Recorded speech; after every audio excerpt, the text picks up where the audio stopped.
मैं डॉक्टर अतुल मिश्रा आज अपने एक छोटे से लेक्चर में मैं बात करूंगा कि दुख का कारण डर होता है। आज पूरी दुनिया में कोरोना वायरस को लेकर एक डर का माहौल बना हुआ है। भारत ही नहीं, पूरा विश्व इससे भयभीत है, इसलिए हम सब दुख का अनुभव कर रहे हैं। अब हम अगर दुख की बात करें तो महान फिलोसफरों ने कहा है कि दुख का कारण डर होता है। भगवान कृष्ण ने गीता में कहा, जब अर्जुन जी ने उनसे पूछा कि कौन सा एक ऐसा गुण है जो आप किसी भी व्यक्ति में सर्वश्रेष्ठ मानते हो, सबसे बेहतर मानते हो, तो उनका उत्तर था साहस। महात्मा गांधी जी ने से पूछा गया कि आप कायरता और हिंसा में किसको चुनना चाहोगे, तो महात्मा गांधी ने कहा कि मैं कायरता के बजाय हिंसा को ज़्यादा पसंद करूंगा। मतलब महात्मा गांधी के लिए भी सर्वश्रेष्ठ गुणों में साहस को माना गया। तो साहस अपने आप में आपके डर को कम करता है, और जब आप डरते कम हो तो आप दुखी भी कम होते हो। अब सवाल ये पैदा होता है कि डर को क्या किया जाए, डर का विश्लेषण कैसे किया जाए। तो इसके बारे में अलग अलग ग्रंथों में अलग अलग बातें मिलती हैं। मुझे याद आ रहे हैं, वेस्टर्न फिलॉसफी में एक महान फिलॉसफर हुए हैं एपिक्यूरियस। उन्हें फिलॉसफर ऑफ गार्डन भी कहा जाता था, और आराम से बगीचे में बैठ जाते थे और लोगों की समस्याओं का समाधान करते थे। उन्होंने एक बहुत अच्छी लाइन कही, और उन्होंने ये कहा कि जितना हम मात्रा में जीवन में डरते हैं उतनी मात्रा में दुखी होते हैं। और उन्हें बहुत सिस्टमैटिक तरीके से दुनिया में दुखों की सूची बनाई, और उसके पीछे उन्होंने बताया कि कैसे डरने की वजह से व्यक्ति हम सब दुख का अनुभव कर रहे हैं।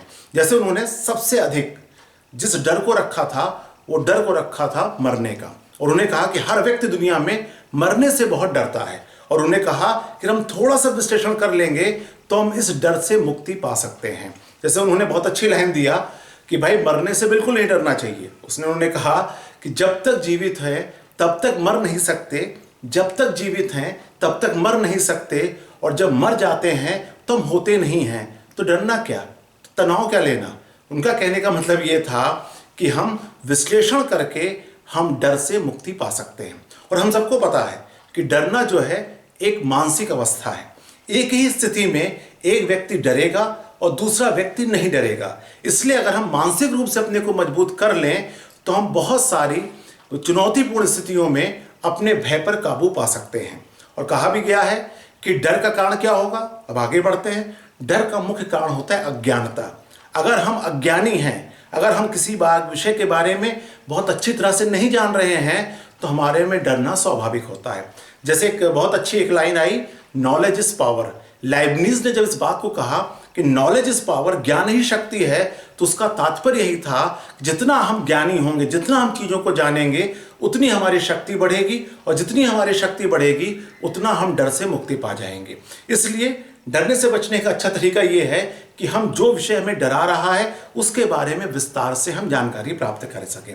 जैसे हम कोरोना के मामले में ले लें, तो अगर हमें जानकारी हो जाए कोरोना कैसे फैलता है, कोरोना किन किन वजहों से होता है, और उन जानकारियों को प्राप्त करने के बाद हम आसानी से अपने भय को दूर कर सकते हैं। हाँ, इसका बार बार अभ्यास करना पड़ता है। लेकिन एक समस्या ये भी आती है, क्योंकि अगर डर एक मानसिक अवस्था है तो हम कभी कभी अपनी मानसिक अवस्थाओं में अज्ञानता का भ्रम पाले रहते हैं। अर्थात कभी कभी हमें किसी भी ज्ञान के बारे में एक भ्रम हो जाता है, और हम ये मान लेते हैं, हम ऐसा व्यवहार करते हैं जैसे कि हम इस जीवन में या इस धरती पर हमेशा रहने वाले हैं, या फिर हम कभी मरेंगे नहीं। एक बहुत अच्छी लाइन मिली, अगर हम सबको पता है कि युधिष्ठिर और यक्ष संवाद, जो कि महाभारत का बहुत प्रसिद्ध प्रकरण है, ये पूरी दुनिया में आज भी एक रोल मॉडल माना जाता है जीवन की सच्चाई को इग्नोर करने के बारे में। युधिष्ठिर और यक्ष में संवाद हो रहा है, और यक्ष एक सवाल पूछता है युधिष्ठिर से। यक्ष ये कहता है कि कौन सा सबसे दुनिया में सबसे बड़ा आश्चर्य है, वो कौन सा आश्चर्य है जो दुनिया में सबसे बड़ा है। और युधिष्ठिर जो जवाब देते हैं, हजारों साल से यह जवाब अभी भी एक नंबर पे बना हुआ है। युधिष्ठिर कहते हैं, दुनिया का सबसे बड़ा आश्चर्य यह है कि हम रोज आसपास हजारों लोगों को मरते हुए देखते हैं, लेकिन अपने बारे में यह भ्रम पाले रहते हैं कि मैं कभी नहीं मरूंगा। हम दिन भर ऐसे काम करते रहते हैं, हम जीवन में ऐसे ऐसे कर्मों में लिप्त रहते हैं कि जैसे लगता है कि हम यहाँ पर अमर होके आए हैं। ये उदाहरण मैंने सिर्फ इसलिए दिया कि कभी कभी हमें अपने बारे में ओवर कॉन्फिडेंस हो जाता है, हम भ्रम की स्थिति में बने रहते हैं। उसी तरह इस मामले को लेकर हो सकता है, जो लापरवाही बरती जा रही है उसमें मुख्य कारण ये हो सकता है कि हमें ये भ्रम हो जा रहा है, अरे चीन वालों को हुआ हमें नहीं होगा, इटली में ऐसा हो रहा है हमें नहीं होगा, हम भारतीय हैं, हम बहुत अच्छे दिल के बने हुए हैं, हम बहुत मजबूती से बने, हमें नहीं होगा। इसलिए इस भ्रम से हमें निकलने की आवश्यकता होती है, और जैसे इस भ्रम से निकलेंगे हमारा डर धीरे धीरे खत्म होता चलेगा। और यह भी माना गया है कि डर को खत्म करने का एक तरीका यह भी है कि आप कृतज्ञ हो जाएं, आप विश्वास करने लगें।